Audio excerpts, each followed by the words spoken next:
రంగారెడ్డి జిల్లా షాబాద్ మండలం నాగర్గూడ ఈసీ వాగులో జరుగుతున్న ఇసుక అక్రమ రవాణాపై గ్రామస్తుల్లో ఆందోళన వ్యక్తమవుతుంది. ఇసుక అక్రమ రవాణా కారణంగా ప్రమాదాలు జరుగుతున్నాయని, ఇప్పటికే ఇసుక గుంతల్లో పడి 2 మృతి చెందారని గ్రామస్తులు చెబుతున్నారు.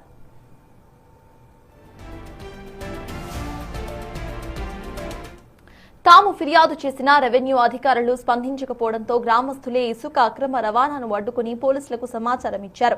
పోలీసుల రాకతో ఇసుక అక్రమ రవాణాదారులు జేసీబీని, టిప్పర్, ట్రాక్టర్లను వదిలేసి పారిపోయారు. పోలీసులు ఆ వాహనాలను స్టేషన్ కు తరలించారు. ఈ అంశంపై గ్రామస్తులు మాట్లాడుతూ, గతంలో తాము పలుమార్లు ఫిర్యాదులు చేసినా ఎవరూ పట్టించుకోలేదని, ఇసుకను అక్రమంగా రవాణా చేస్తున్న వారు తమపైన దౌర్జన్యానికి దిగుతున్నారని, రాత్రిపూట బయటకు రావాలంటేనే భయమేస్తోందని చెబుతున్నారు. ఇసుక గుంతల్లో పడి గతంలో 2 రైతులు చనిపోయారని చెప్పారు. ఇప్పటికైనా అధికారులు స్పందించకపోతే ఉద్యమిస్తామని హెచ్చరించారు గ్రామస్తులు.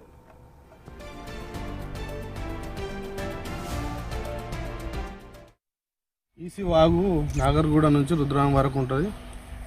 ఇసుక అక్రమంగా తరలిస్తున్నారు. ఈ ఇసుక వల్ల వ్యవసాయ మనుషులు, పశువులు గతంలో వాటర్ మంచిగా ఉండే తాగేది, ఈతలు కొట్టేది, బోర్లు రాకపోతే నీళ్లు తీసుకెళ్ళి ఇంటికాడ వాడుకునే మనుషులు ఈ ఇసుక వల్ల గుంతలు, మనుషులు చనిపోవడం వల్ల చాలా ఇబ్బందులు అవుతున్నాయి.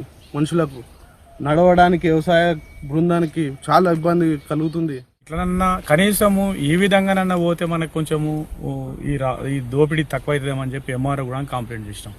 ఎంఆర్ఓ కంప్లైంట్ చేస్తే రెడ్ షాప్ నేను లేను, మా వాళ్ళకి చెప్తా చెప్పిండు. ఆయన 5 గంటలకు చెప్పిండు.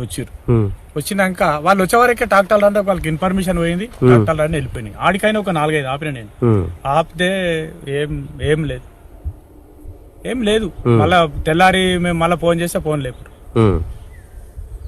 మాకు న్యాయము ఏ విధంగా పోయినా అసలు న్యాయం జరుగుతలేదు సార్. ఎస్ఓటి ద్వారా పోయినాం, రెవెన్యూ ద్వారా పోయినాం, పోలీసు వాళ్ళ ద్వారా పోయినాం, అసలు న్యాయమే జరుగుతలేదు. నాగర్గూడ చివరిలో, పోతుగల్ చివరిలో ఈసీ వాగులో ఇసుక అక్రమంగా కొట్టడం వల్ల భూగర్భ జలాలు ఎండిపోతున్నాయి. వాటర్ ప్రాబ్లం వస్తుంది.